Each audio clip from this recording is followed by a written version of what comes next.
नोएडा की रहने वाली 28 साल की निकी भाटी की हाल ही में दहेज के लिए हत्या कर दी गई। आरोप है कि उनके ससुराल वालों ने 36 लाख रुपए की मांग की थी। 9 साल पहले निकी की शादी ग्रेटर नोएडा के रहने वाले विपिन भाटी से हुई थी।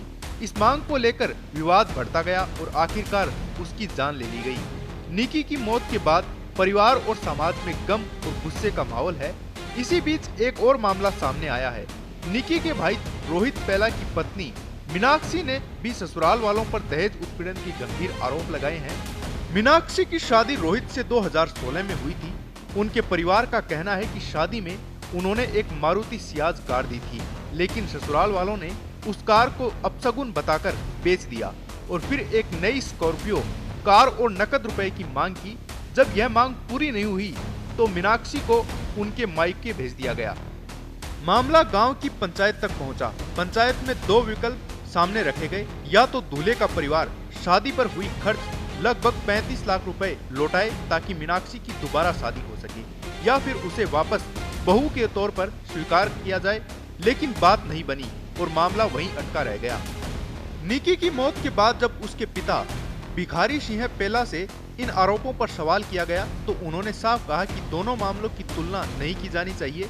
उन्होंने कहा ये मुद्दा अलग है और वो मुद्दा अलग है। कोर्ट में मामला चल रहा है, कोर्ट जो करेगा वही मान्य होगा। किसी की बेटी जल जाए और उसमें पुराने मामले जोड़े जाएं, ये ठीक नहीं है।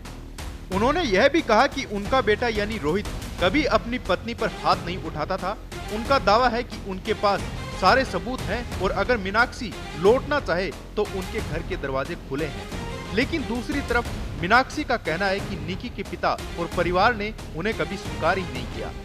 इस पूरे मामले पर जब रोहित से पूछा गया तो उन्होंने कोई टिप्पणी करने से इनकार कर दिया और इसे सिर्फ आरोप बताया।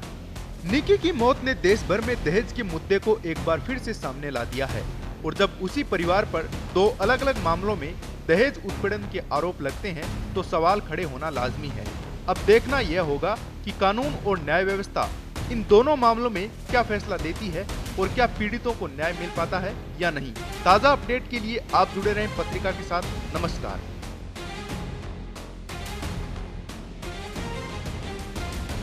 देश दुनिया की ताज़ा खबरें और वीडियोस के लिए अभी डाउनलोड करें पत्रिका ऐप।